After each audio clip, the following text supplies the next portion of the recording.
Did you guys know you can get an out-of-service violation during a DOT inspection? Stay tuned.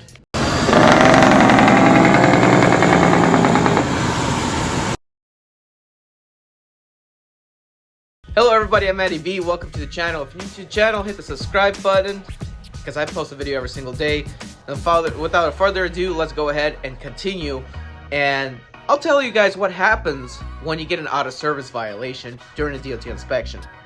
So during a DOT inspection, which has I think 4 levels, level 1, 2, 3, and 4.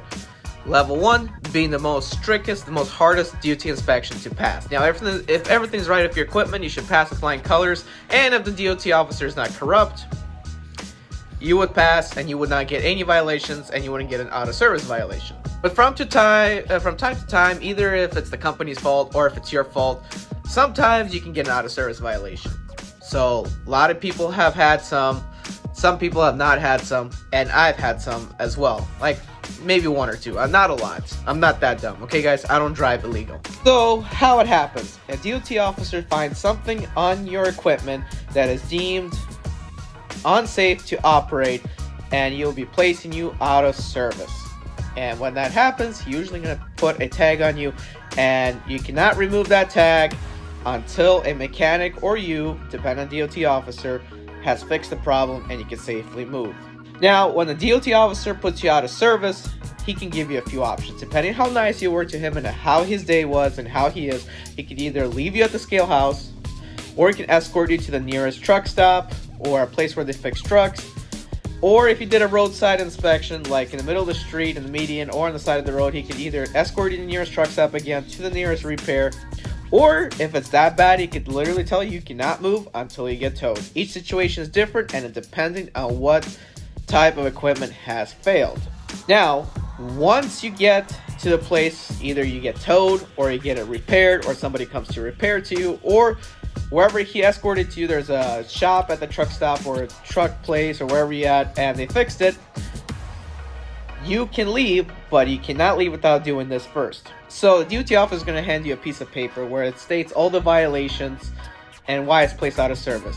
There's a area where the mechanic or you has to sign a signature, his or her signature, when your truck or piece of equipment is fixed. After that, you can remove the tag that says out of service and continue driving.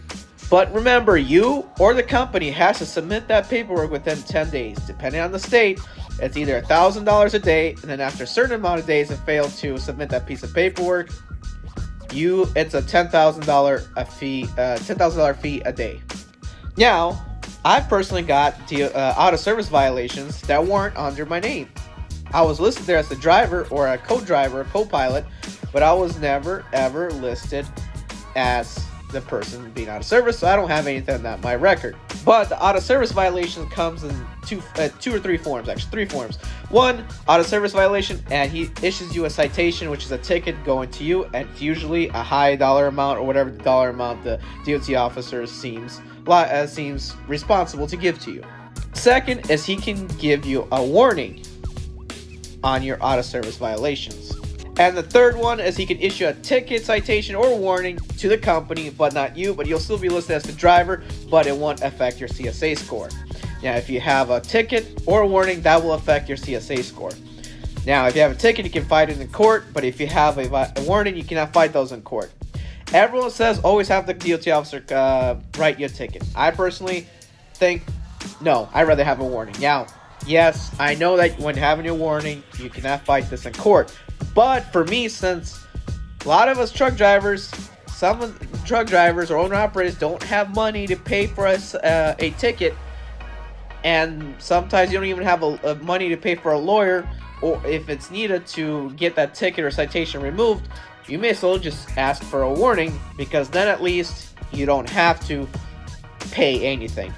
But your CSA score is going to be actually ruined a little bit. You're going to have points on there which cannot be removed. Now, honestly guys, if I got a warning, I am not going to do the same mistake next time, so I'm going to make sure my CSA is clean.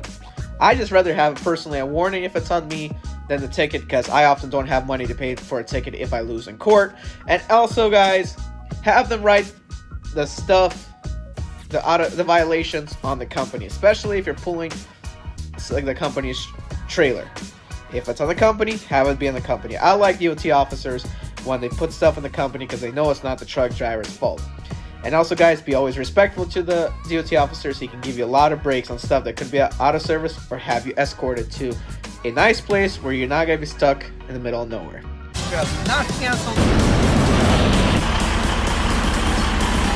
Guys, I'm Eddie B. 2004 turn right.